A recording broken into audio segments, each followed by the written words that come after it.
Assalamualaikum 10th class. Today we are going to discuss the topic is refraction of light. Refraction of light आज हमारा discussion का topic है. Refraction of light सबसे पहले हम इसको डिफाइन करेंगे. डेफिनेशन है the process of bending of light as it passes from air into glass and vice versa. Vice versa का मतलब है ग्लास से लाइट एयर में जाए या एयर से लाइट ग्लास में आए, ये वाइस वर्सा है. अब लाइट का बेंड होना, जब वो एक मीडियम से दूसरे मीडियम में एंटर होती है तो लाइट बेंड हो जाती है, थोड़ी मुड़ जाती है, अपने असल रास्ते से हट जाती है. The process of bending of light as it passes from air into glass and vice versa is called refraction of light. अब ये लाइट जो एक मीडियम से दूसरे मीडियम में एंटर होती है तो अपने असल रास्ते से जो हट जाती है, बेंड हो जाती है, इसे हम कहते हैं रिफ्रैक्शन ऑफ लाइट. क्या बोलते हैं इसको? Refraction of light. एक्सप्लेनेशन इसकी देखते हैं हम. If we dip one end of a pencil और some other object into water at an angle to the surface, the submerged part looks bend. Its image is displaced because the light coming from the underwater portion of the object changes direction as it leaves the water. अभी छोटा सा experiment भी है कि अगर हमारे पास एक glass हो, उसमें हमने वाटर रखना है और एक पेंसिल को हमने लाइट की प्रेजेंस में उसके अंदर डिप करना है, तो साइड से आप देखेंगे तो आपको ऐसे लगेगा जैसे वो पेंसिल टूट गई है.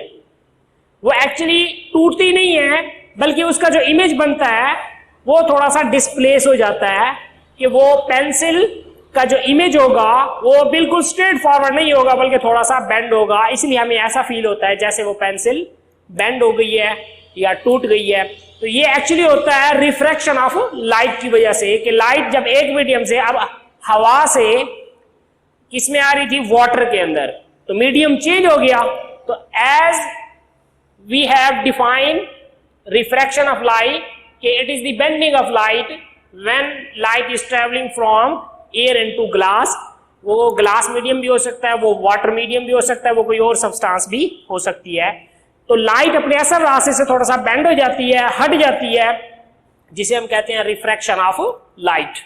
तो इसको सिंपल हम एक्सपेरिमेंट के जरिए रिप्रेजेंट करते हैं कि हमारे पास एक ग्लास ब्लॉक है. ये हमारे पास एक ग्लास ब्लॉक है और रे ऑफ लाइट को इसके ऊपर हम एक नॉर्मल ड्रा करेंगे. हमारे पास ये हमारे पास नॉर्मल जो है मेजरमेंट ऑफ एंगल मेजर करने के लिए एक लाइन ड्रॉ करते हैं, उसके ऊपर परपेंडिकुलर लाइन.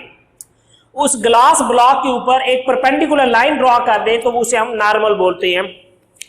इंसिडेंट रे हमारे पास एक लाइट है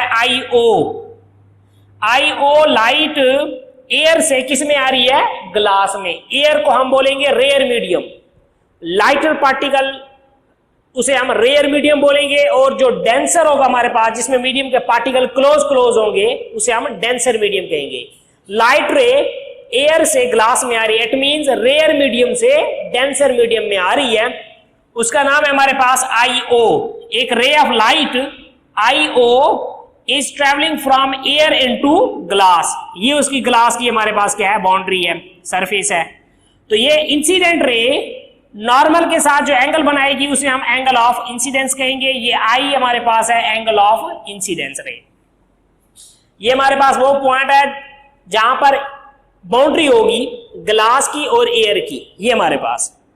अब लाइट जो है उसका असल रास्ता तो ये बनता है ट्रैवल करने का, लेकिन जैसे हमने डेफिनेशन की है कि वो बेंड हो जाती है, थोड़ा मुड़ जाती है, तो ये हमारे पास नॉर्मल की तरफ लाइट बेंड हो जाएगी हमारे पास. ये उसे हम ओ आर के साथ रिप्रेजेंट किया हुआ है हमने. आई ओ हमारे पास इंसिडेंट रे है, ओ आर हमारे पास होगी रिफ्रैक्टेड रे. रिफ्रैक्ट हो गई मतलब अपने असल रास्ते से हट गई, बेंड हो गई. ये ओ आर हमारे पास रिफ्रैक्टेड रे होगी, और ये रिफ्रैक्टेड रे जो नॉर्मल के साथ एंगल बनाएगी उसे हम एंगल ऑफ रिफ्रैक्शन कहेंगे. क्या कहेंगे? Angle of refraction. आर हमारे पास एंगल ऑफ रिफ्रैक्शन होगा, क्योंकि नॉर्मल के साथ ये रे एंगल ऑफ रिफ्रैक्शन आर बना रही है हमारे पास. अब जैसे ही वो ग्लास ब्लॉक को अगेन लीव करेगी, छोड़ेगी, जिसे जो के पाथ हमारे पास ME पाथ है, ये ME पाथ अब ये ग्लास से दोबारा किसमें जा रही है, एयर में जा रही है, तो ये नॉर्मल हमारे पास अगर हम यहां पर ड्रॉ करें नॉर्मल, तो नॉर्मल से दूर जाएगी। तो ये हमारे पास है। अब एक बात अपने ज़हन में रखेंगे आप लोग कि जब लाइट रेयर मीडियम से डेंसर मीडियम में आती है, मीन हवा से ग्लास के अंदर आती है, तो नॉर्मल की तरह बेंड हो जाती है। लाइट रे बेंड्स टूवर्ड्स नॉर्मल, ये हमारे पास है नॉर्मल, नॉर्मल की तरफ बेंड होगी light. As the ray of light leaves the glass, denser medium को लीव करेगी, it bends away from normal, normal से दूर जाएगी। तो ये दो हमारे पास इंपॉर्टेंट एमसीक्यूज हैं कि when light is travelling from denser medium to rare medium, it bends away from normal, and when light is travelling from rare medium to denser medium, it bends towards normal. ये दो हमारे पास important MCQs हैं। तो ये ME जो रे of light होगी, इसे हम इमर्जेंट रे कहेंगे, क्योंकि ये इमर्ज आउट हो रही है, निकल रही है किससे, ग्लास ब्लॉक से, इमर्जेंट रे। तो IO इंसिडेंट रे, नॉर्मल के साथ एंगल ऑफ इंसिडेंस। OR हमारे पास जो है ये रिफ्रैक्टेड रे, नॉर्मल के साथ जो एंगल बनाएगी, एंगल ऑफ रिफ्रैक्शन।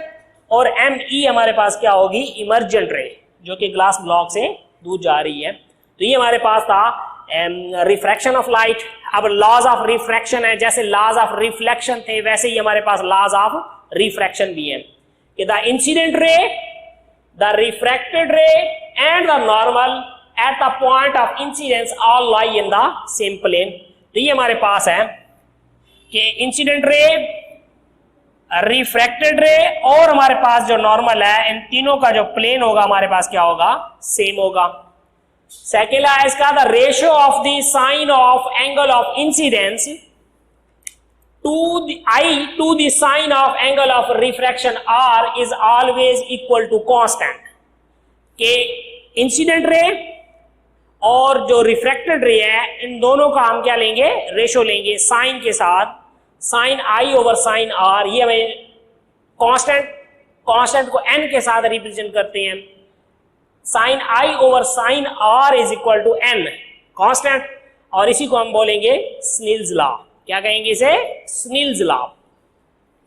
अब speed of light in medium, actually ये जो sine I over sine R है, ये जो रेशियो लेंगे n जो है, ये रिफ्रैक्टिव इंडेक्स को रिप्रेजेंट करेगा, डिफरेंट मीडियम में डिफरेंट स्पीड ऑफ लाइट को, जिसे हम रिफ्रैक्टिव इंडेक्स बोलते हैं। नेक्स्ट टॉपिक में हम इसको डिस्कस करेंगे, speed of light in a medium.